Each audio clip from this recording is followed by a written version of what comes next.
At my brother's graduation dinner, I realized there was no seat for me. Mom scanned me head to toe and said, "You didn't attend college, you don't belong at the main table." Then she turned to the waiter and asked for the most expensive wine. I kept silent until the bill came. The waiter asked, "Who'll be paying the $2,800? I stood up, grabbed my jacket, and said, "Not the one who doesn't belong." Can you imagine being a ghost in your own family? Invisible until they need something, then treated like dirt. That was my life, until the day my own brother, the golden boy, tried to steal from me. And that's when I decided they would never forget I existed again. My name's Ryan, I'm 27, and my family, bless their hearts, pretty much wrote me off years ago. I didn't go to college, didn't get that fancy degree, no cap and gown for me. Instead, I dove headfirst into the trades, became an electrician. I worked my tail off, learned the ropes, and now? I've got my own contracting business, a steady client base, and a decent apartment in the city. I built it all from the ground up, and honestly, I'm damn proud of it. But to them, it was nothing. Because they had Caleb. Caleb. My younger brother. The one who floated through life on a cloud of golden expectations. He just graduated summa cum laude from some prestigious university, double majoring in political science and economics. Job offers already stacking up. My parents? Oh, they were absolutely insufferable. Mom was practically broadcasting a countdown to his graduation dinner on Facebook, calling it a once-in-a-lifetime event, like it was a royal coronation. I wasn't exactly thrilled to go, but then Caleb actually called me. Personally.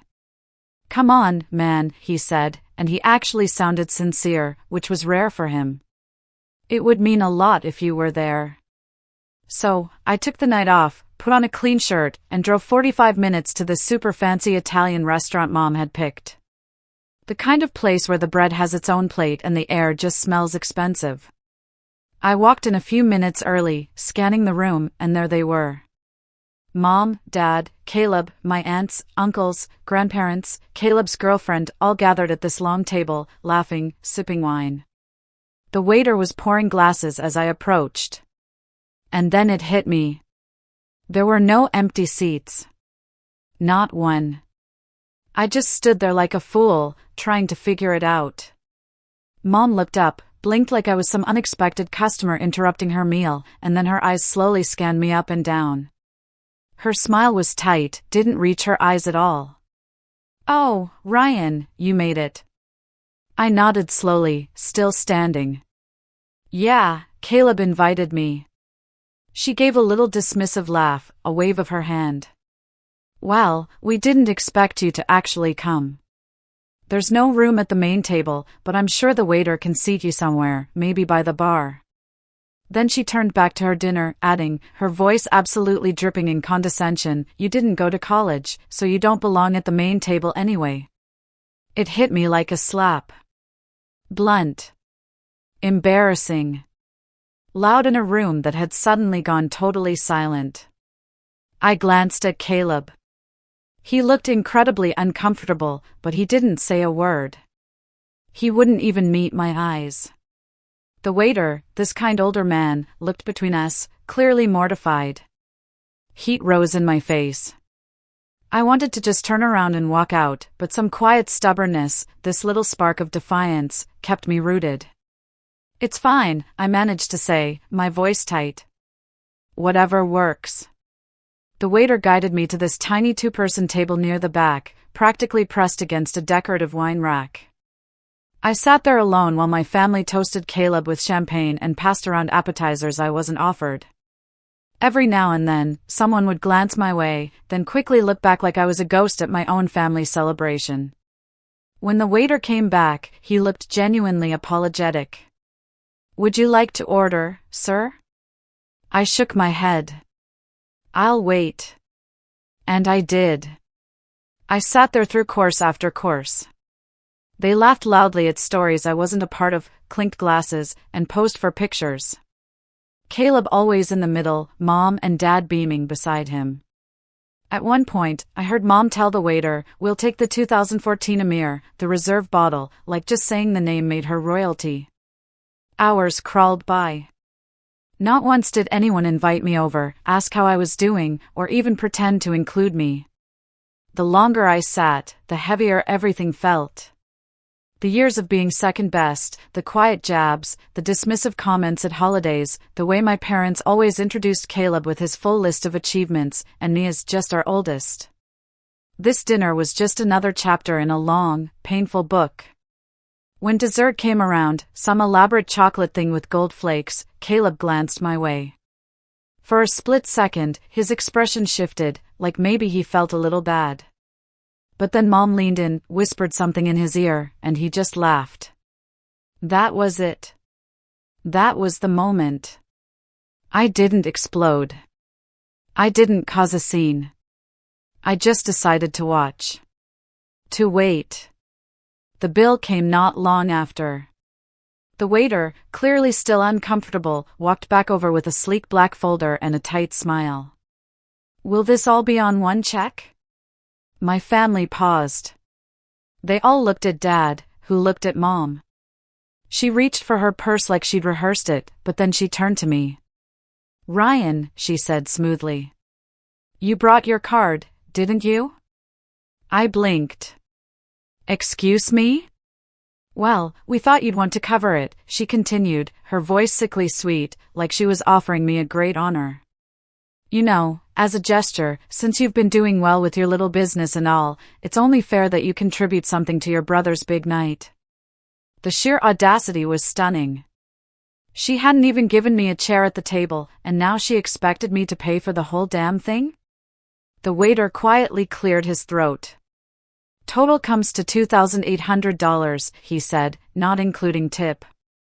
I stood up slowly, pushed in my chair, and reached for my jacket. "Where are you going?" Mom asked sharply. I shrugged it on, then looked at the waiter, offering him a small, apologetic smile. "Not the one who doesn't belong," I said simply. And with that, I walked out. The door swung closed behind me with this incredibly satisfying click. I didn't look back, but trust me, I wasn't done yet. Not by a long shot. I drove home that night with a strange mix of emotions buzzing in my chest. Anger, shame, a sudden, blinding clarity. But mostly, it was a cold kind of anger. Not the kind that burns hot and explodes. The kind that settles in, simmers, and sharpens your focus. I didn't cry. I didn't scream into my steering wheel. I just gripped it tighter and let every memory flood back, stacking itself neatly on top of the one from tonight. That graduation dinner wasn't an isolated moment. It was the latest in a long, cruel line of quiet humiliations I'd learned to swallow. I didn't sleep much.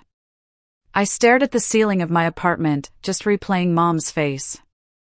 How she'd looked at me like I was some background extra in her movie, like I wasn't her son. And the part that stung the most? Caleb didn't stop her. He didn't say, "Hey, Ryan should sit with us." He didn't tell the waiter to grab another chair. He didn't even text afterward to ask why I left. And maybe I shouldn't have expected him to. Caleb had always been the favorite since we were kids. It was like he wore a spotlight, straight A's, piano recitals, student council. Meanwhile, I struggled with math, hated crowds, and preferred taking things apart in the garage. I wasn't dumb, I just wasn't him. And that meant Mom never really saw me. There's a specific kind of pain in being tolerated by your own parents. A few days passed before I heard anything. Not a call, not a text, nothing. It was like I'd never even been there. Then that Friday, I got a message from my dad, "Hey, we need you to come over and help us fix the ceiling fan in the den. It's acting up again." No, "How are you?" No mention of the dinner. Just another casual request, like I was the family handyman they could call whenever something needed tightening. I left the message on read. That afternoon, Mom sent a follow-up, "Your father asked you to help. Please don't be difficult." I stared at that for a long time. Don't be difficult. That was her way of saying, don't remind us that we treat you like garbage, just keep doing your job. Eventually, I replied, busy with clients this week. Hire someone. She didn't answer. The next time I saw them was at a family barbecue hosted by my Uncle Dave a few weekends later. I debated not going, but Uncle Dave had always been decent to me, and I knew my grandparents would be there, so I showed up. This time, I came prepared. Clean jeans, fresh haircut, brought a bottle of decent scotch as a gift. I knew what was coming. I just didn't expect it to start so fast.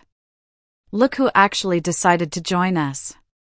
Mom said the moment I stepped into the backyard. She was near the grill, sunglasses perched on her head, wine glass already in hand. Hopefully, you don't walk out before dessert this time. I forced a smile. Good to see you, too. Caleb was already holding court by the patio, telling some story about his new job offer in DC. Everyone was hanging on his every word. My grandparents gave me warm hugs and asked how business was going, but that was it. No one asked about the jobs I'd completed or the apartment I'd renovated. Caleb's girlfriend even made a snide joke when I said I'd parked a few blocks away. Oh, yeah. I forgot. Contractors don't get valet service. I brushed it off. I'd learned to let those things roll off my back, at least on the outside. Later in the evening, Dad cornered me while I was pouring myself a drink. Listen, Ryan, he said, his tone low and slightly annoyed. I don't know what happened at the dinner, but your mother's been really upset. She planned that night for weeks. I stared at him. There wasn't even a seat for me. He blinked. Well, you weren't exactly the focus of the night, and yet you expected me to pay for it? He waved a hand dismissively. That was your mother's idea. She thought it would be a kind gesture. It was a $2,800 bill, Dad. Exactly, he said. You can afford it. There it was. That infuriating assumption that I owed them something simply because I wasn't a failure, because I had money. I should help. But I wasn't invited as family. I was invited as a wallet. I didn't respond. I just walked away and joined Uncle Dave near the smoker. We talked about cars, about a job he needed help with at his cabin. And for a little while, I almost forgot about everything else until dessert came. That's when Mom raised her glass and announced to everyone, I just want to thank Caleb again for making this family so proud. It's so rare that someone from our background rises to such heights. You've given us all hope. Then she turned and looked directly at me. Maybe someday Ryan will surprise us, too. The silence that followed was suffocating. Caleb chuckled awkwardly. My aunt coughed. Someone dropped a fork. I stood there holding my drink, wondering if this was the moment I should snap. Should I call her out? Remind her that my business had put me in the top income bracket last year?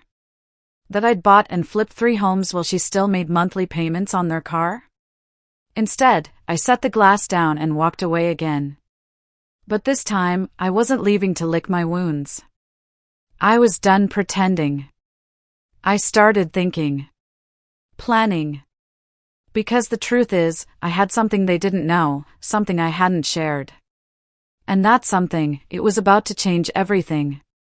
That night after the barbecue, I couldn't sleep again. But this time, it wasn't because I was sad or hurt. I was wired. My mother's final jab about me surprising them someday played on a loop in my head like a bad song you can't turn off. The gall of it. The smugness.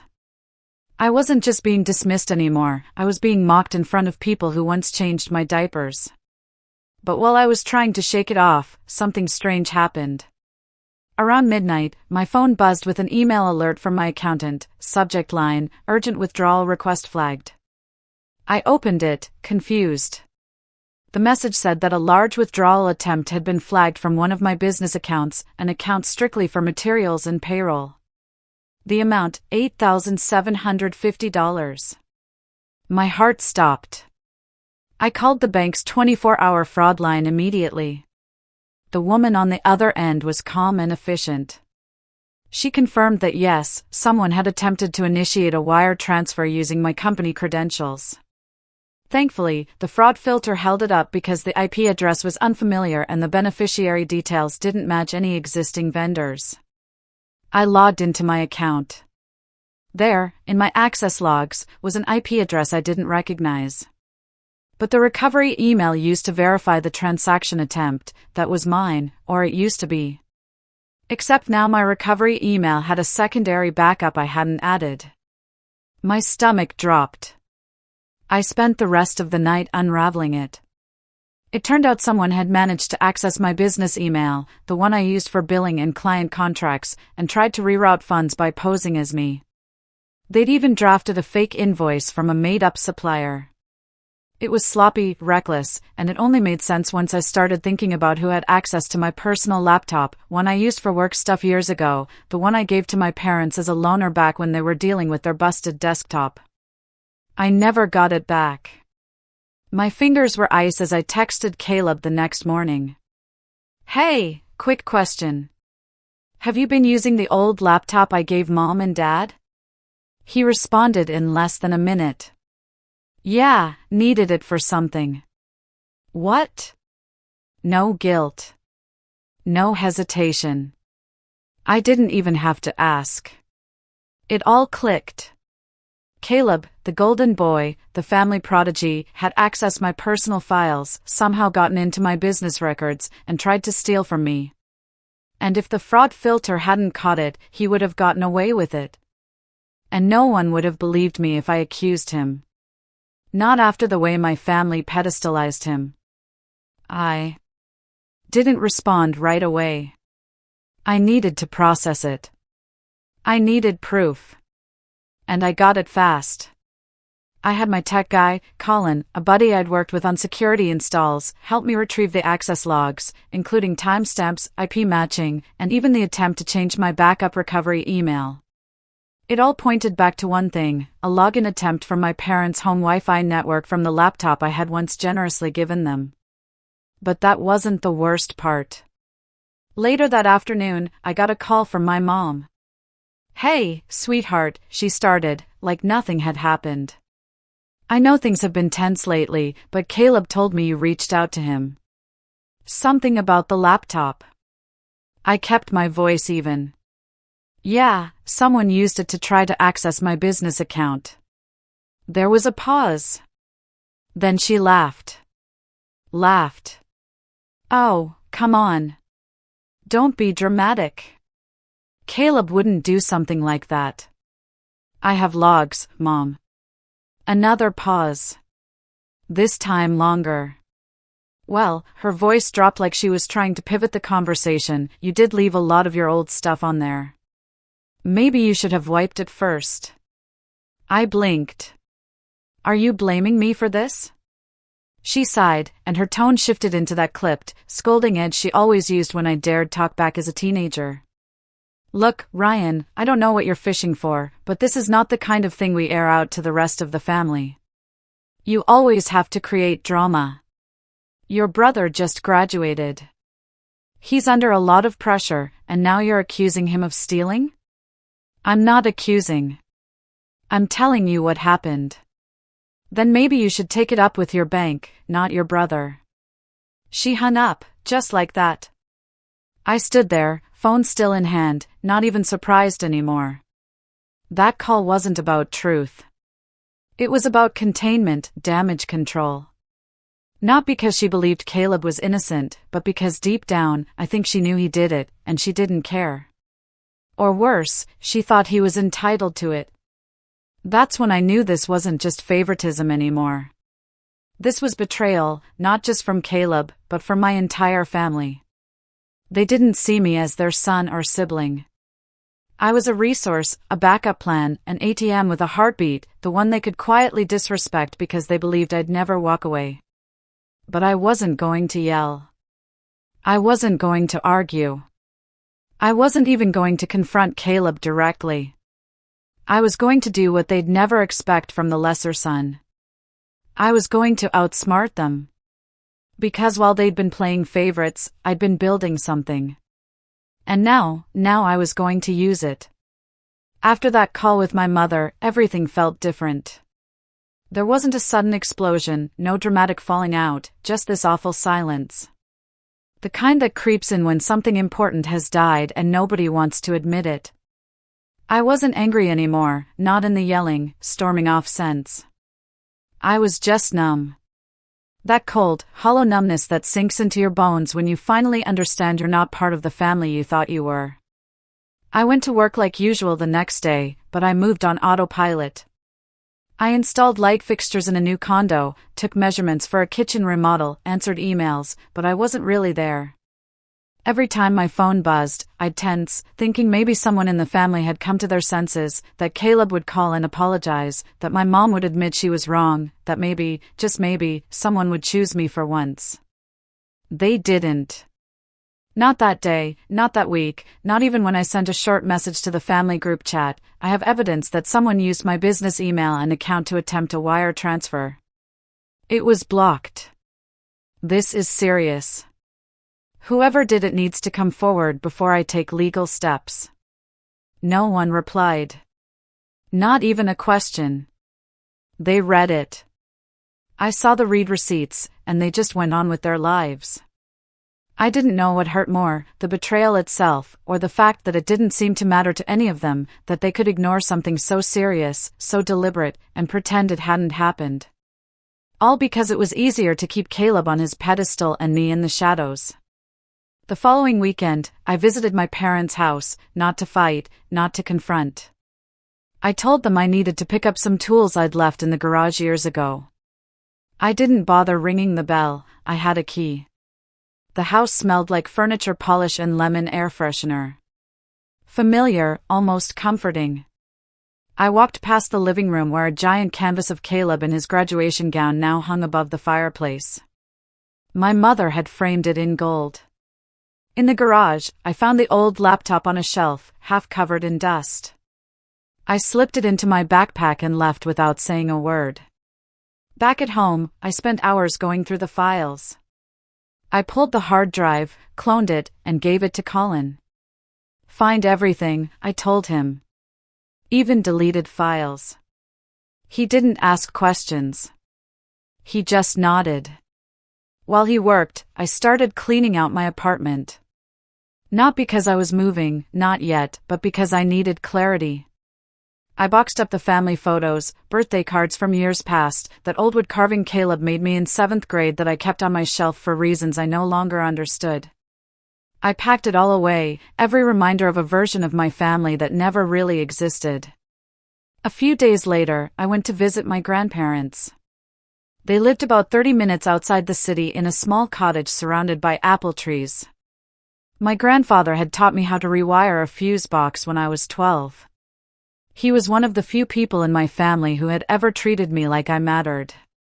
When I arrived, they were sitting on the porch sipping sweet tea. My grandmother's face lit up when she saw me. "Oh, Ryan, we were just talking about you." I smiled, but it was tight.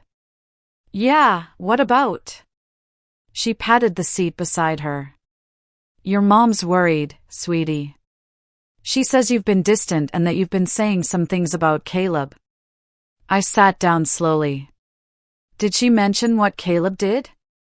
She said, "You accused him of stealing from you, that it was some kind of misunderstanding, that you overreacted." I looked at my grandfather. He didn't say anything. Just watched me carefully. I took a breath. It wasn't a misunderstanding.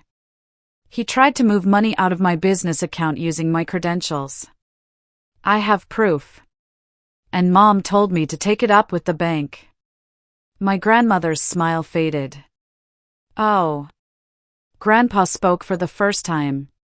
"Do you have the police involved?" "Not yet." He nodded slowly. "You should." The rest of the visit was quiet, kind, but stiff, like they didn't quite know what to say or didn't want to believe it. I left before dinner, hugging them both tightly.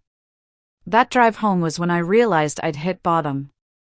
Not financially, not in terms of success, but emotionally. I had no one left to lean on. No one in my family believed me or wanted to. I was the villain in their story now, the one who was ruining Caleb's future with wild accusations. I stayed home the next day. I didn't go to job sites, didn't answer emails. I sat at my kitchen table with a legal pad and a pen, and I started writing everything. Dates, messages, conversations, transactions. I created a timeline, documented the evidence, laid it out like a case file. Not to go nuclear, not yet, but because I knew I needed to stop pretending things would fix themselves. That evening, Colin texted me, "You're going to want to see this. Meet tomorrow." The message made my pulse spike. Something told me he'd found what I was hoping for, or maybe what I feared. But even as I stared at the screen, my heart already racing, I felt a strange sense of calm. Because I wasn't the one spiraling anymore. They were. And I was finally getting ready to take control. The next morning, I met Colin at a quiet cafe near the tech firm where he worked. He was already at a back table with his laptop open, sipping black coffee and looking unusually serious. When I sat down, he turned the screen toward me. "Buckle up," he said. He'd recovered more than I expected. Deleted files, cache logins, even old drafts of the fake invoice Caleb had created. And then there it was, the smoking gun, a document labeled test_invoice2 dated just 3 days before the wire transfer attempt with Caleb's name still in the metadata. Not only that, but the file had been accessed from an IP address that matched one of Caleb's known devices, a laptop registered under a student license from his university account. Colin had cross-verified the IP with some public information he could pull from school forums Caleb had posted on years ago. "This isn't just shady," Colin said. "It's criminal." He handed me a USB drive with all the files and logs neatly organized. I sat there for a moment, quiet. "You okay?" he asked. I nodded. "Yeah, I think I am." Because finally, I wasn't playing defense.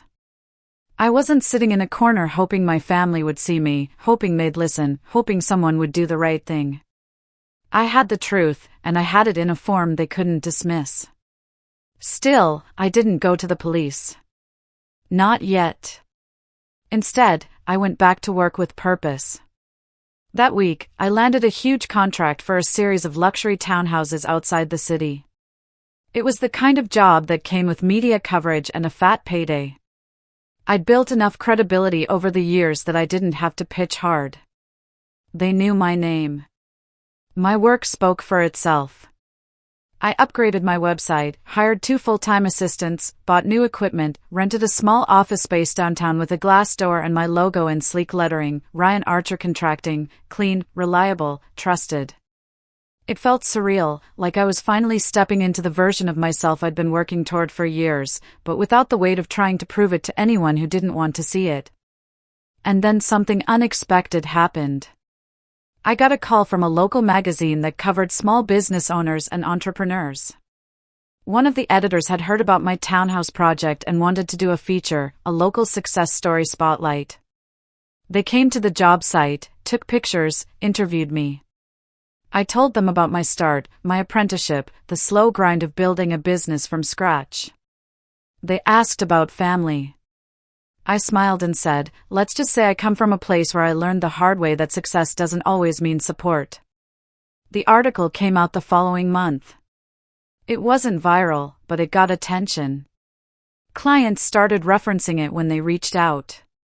And of course, my mom saw it. She texted me one morning out of nowhere, saw the article. "You look good in a hard hat. Maybe now you'll get some respect." No congratulations. No, "I'm proud of you." Just another dig wrapped in a compliment. I didn't reply. I was done begging for recognition. Instead, I forwarded the article to my grandfather. He called me an hour later. "I read every word," he said, his voice thick with emotion. You've built something to be proud of. Don't let anyone make you feel otherwise. That meant more than any Facebook post ever could. I was rising, and they couldn't ignore it anymore. Caleb might have had a diploma, but I had something far more dangerous: receipts, success, and independence. And now I was in a position they didn't expect. A place of power with nothing to lose. And just when I thought I might leave things be, a wedding invitation arrived in my mailbox. White envelope, gold trim, my full name written in ornate cursive. You are cordially invited to the engagement party of Caleb Archer and Natalie Clean. The date was 2 weeks away. The location, a private country club. Expensive. Exclusive. I turned the card over. At the bottom, in small print, formal attire. Adults only. Contributions toward the celebration are welcome. There it was, subtle, slimy. They were trying again, pulling me back in, expecting I'd come, smile, hand over a fat envelope, and pretend none of this had happened. But they didn't know that I already had a plan. Because I wasn't just going to show up. I was going to make sure this time they'd never forget I was there. I didn't RSVP. I didn't call to decline either. Instead, I pinned the invitation to my fridge and looked at it like a blueprint. Because that's what it was. Not a celebration, not a peace offering, but a message. One last jab. They were daring me to show up, daring me to either cave or be forgotten again. And the thing about me? I never respond the way they expect. The next few days, I went into full planning mode. I knew this couldn't be some petty act. It had to be clean, undeniable, and most importantly, public. Not just for the satisfaction, but because if there was anything my mother hated more than being called out, it was being embarrassed in front of people who mattered. And this country club engagement party? That was going to be her crowning moment. High society, catered food, elegant outfits, polite applause. She wasn't throwing it for Caleb. She was throwing it through him. He was the means. The real guest of honor was her ego. I just had to find the right way to crack it. Then came a lucky break. 2 days before the party, I had lunch with a longtime client, Meredith. She was a sharp, no-nonsense attorney who'd hired me a few years ago to redo her home office. Over time, we'd become something between friends and colleagues. She knew I wasn't close with my family, but I'd never gone into the full story. That day, though, I told her everything. Not the dramatic flourishes, just the facts. The financial betrayal, the denial, the silent treatment, the wedding invite. She listened without interrupting. And when I was done, she leaned forward and asked, "Do you want to burn them, or just prove they can't touch you anymore?" I blinked. What's the difference? One is emotional. The other is permanent. Then she slid her business card across the table and flipped it over. On the back, she scribbled a name, Jonathan Marsh, CPA. "Call him," she said. "Tell him I sent you. He handles financial forensics." Quietly. It took me 5 minutes after I got home to dial the number. Jonathan was older, sharp-eyed, and efficient. After I explained the situation and forwarded the USB drive Colin had created, he asked, "Has your business ever been formally audited?" "No," I said. "I've kept everything clean." "Good, because if there's any mess in your books, it'll reflect badly once this goes public." I sat up straighter. "Public?" He didn't smile. "We're not just documenting a crime here, Mr. Archer. We're documenting intent. Your brother accessed a protected system using unauthorized credentials.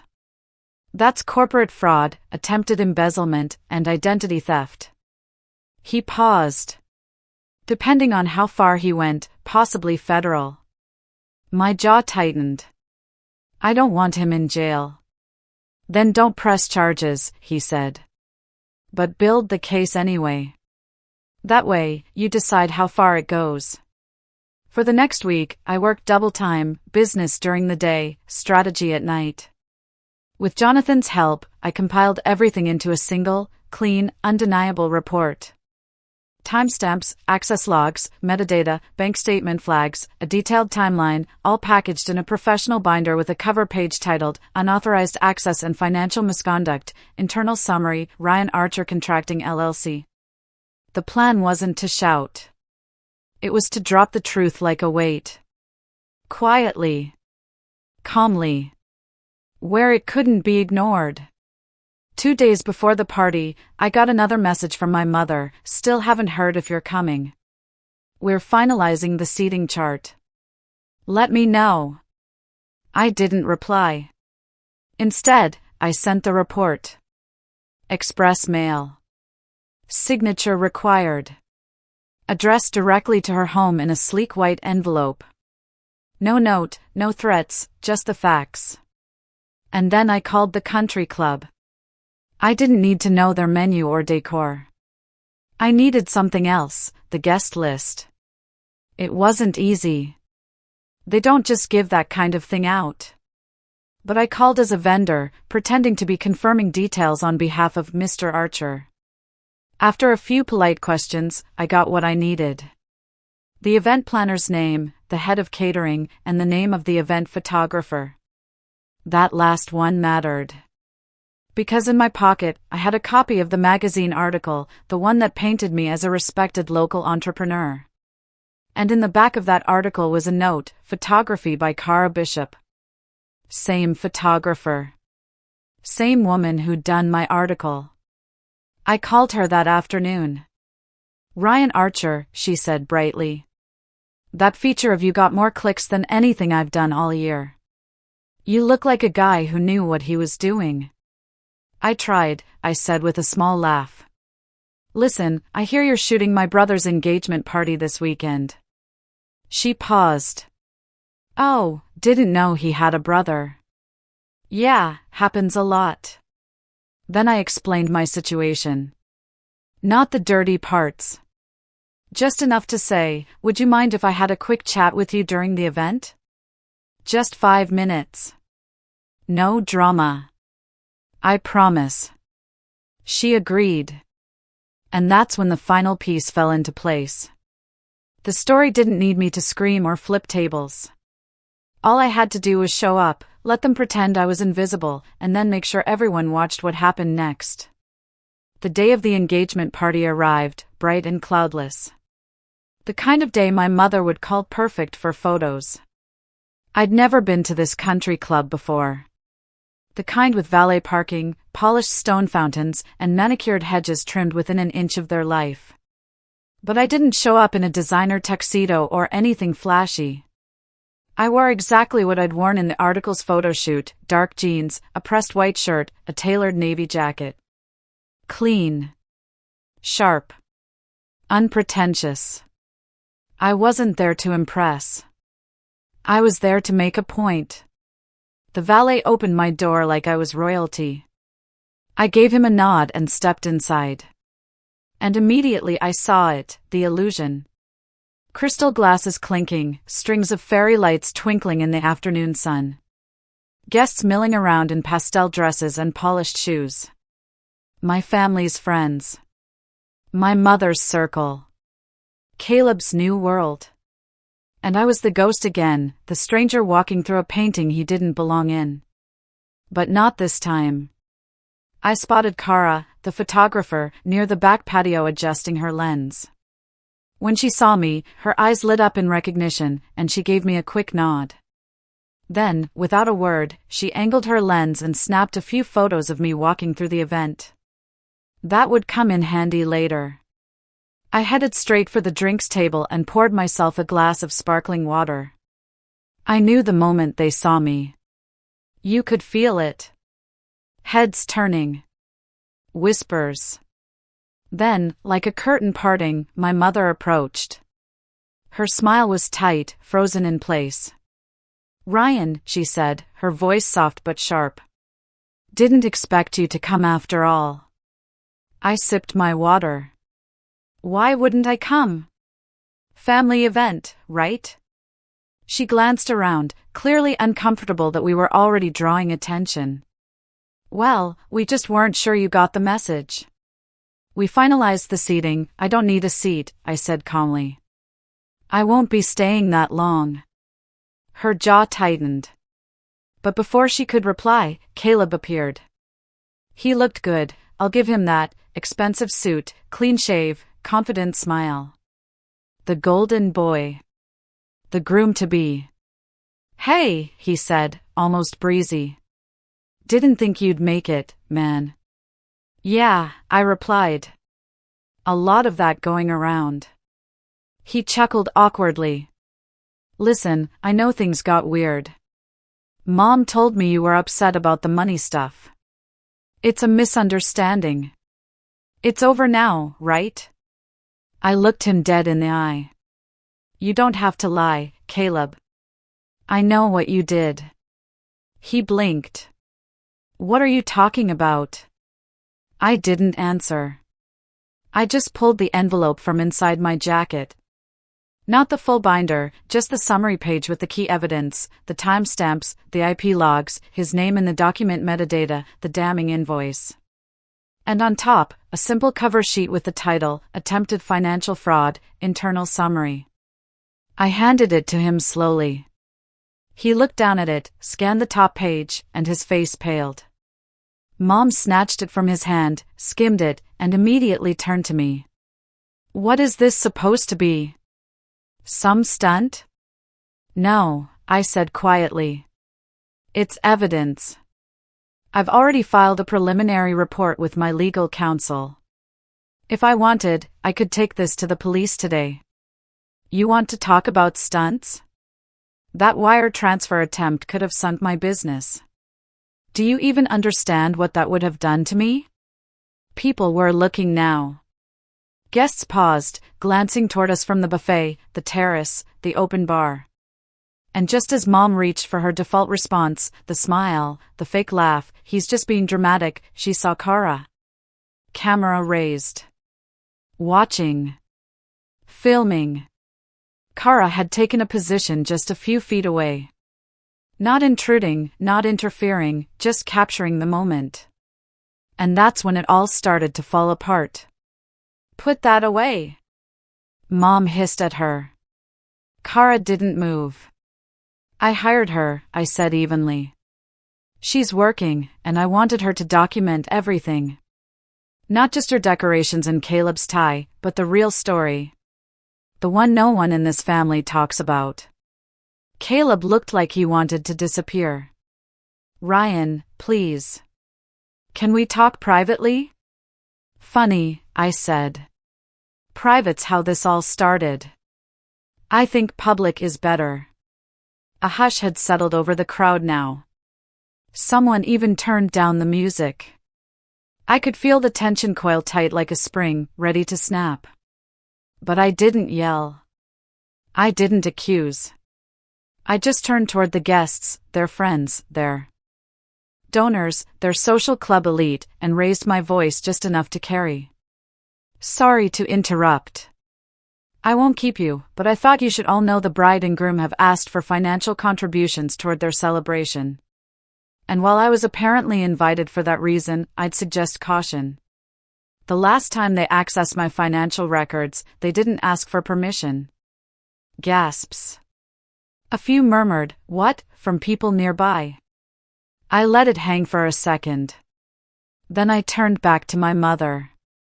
You've spent years pretending I don't exist. Laughing about my business. Using me when it's convenient, tossing me aside when it's not. And now when your favorite son commits a crime, you protect him. You cover it up, but not anymore. She tried to recover. This is ridiculous. You're making a scene at your brother's engagement. No, I cut in. You made the scene. You just didn't expect the camera to be pointed at you. I turned and walked away before she could speak again. Not rushed, not storming off. Just done. Kara followed me out, still filming until we passed the valet. When I reached the end of the drive, the valet handed me my keys with a confused smile. "Ah, congratulations," he said. I smiled. Something like that. As I pulled away, I didn't feel angry. I didn't feel hurt. I felt clean. Because for the first time in my life, I hadn't just stood up to them. I had made sure they'd never be able to pretend I wasn't there again. And now the fallout was just beginning. The fallout didn't explode overnight. It unraveled slowly, painfully, publicly, and piece by piece. By Monday morning, the engagement party was the only thing anyone in my mother's circle was talking about. Word spread like wildfire. A few short clips from Kara's footage had been quietly passed around their country club's Facebook group, just enough to show my mother's face frozen in that perfect mix of outrage and panic and Caleb visibly choking on his own guilt. Kara never released anything publicly, but I didn't need her to. The mere fact that the footage existed was enough. My mother's reputation as the poised matriarch with the perfect family started to crumble at the edges. Her friends stopped calling. RSVPs to the wedding dropped off without explanation. One of the vendors pulled out a week later, citing concerns over payment. Then came the real blow. Jonathan, the forensic accountant, followed through on his end. He quietly sent a summarized report of the evidence to the board of the nonprofit where my mother volunteered, a very prestigious, very image-conscious organization she lived for. She wasn't charged with anything, of course, she hadn't committed the crime herself. But once the board saw her name tied to financial misconduct, even indirectly, they asked her to step down for the sake of optics. She didn't even get to finish the term she bragged about in every holiday card. As for Caleb, it got worse. His job offer, the big one in DC, was rescinded. I hadn't planned for that part. I hadn't sent the report anywhere near his employer, but someone must have Googled him.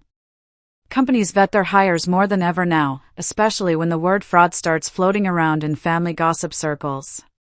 He was blacklisted before he ever started. No one called to offer him another opportunity. And after a few awkward updates on LinkedIn, he went silent. I heard he tried to pick up some part-time consulting work freelance. Nothing stuck. He sent me an email a month later. Short. 2 lines, I messed up. I know. I'm sorry. Please don't destroy what's left. I didn't reply. I didn't need to. He had already done that himself. And my parents? Well, after a few half-hearted attempts to patch things up, a forwarded meme from my dad, a birthday card from my mom signed Love Always, they finally seemed to understand the truth. I wasn't coming back. Not to the holidays, not to family dinners, not to pick up the broken fan in the den. They'd burned the bridge. And for once, I didn't rush in with a fire extinguisher. Instead, I built something on the other side. Business boomed. New clients rolled in every week. People respected me, not because of my last name or my college degree, but because I did honest, good work. I hired 2 more employees, started mentoring local trade students, and even bought my own house on a quiet street with a wraparound porch and space for a garden. And on that porch, just last week, I got a letter in the mail. White envelope, handwritten address, no return label. Inside, an invitation. Caleb and Natalie's wedding. I looked at it for a long time. Then I walked it out back, lit a match, and let it burn to ash in the fire pit. No drama. No speeches. Just closure. Because sometimes revenge isn't loud. It isn't flashy. It's not about tearing someone down. It's about rising so high above the people who hurt you that they have no choice but to look up and finally see what they lost. If you enjoyed this story, don't forget to hit that like button, subscribe for more crazy tales, and ring the bell so you never miss the next one. And hey, share your thoughts in the comments. I'd love to know, what would you have done in my situation?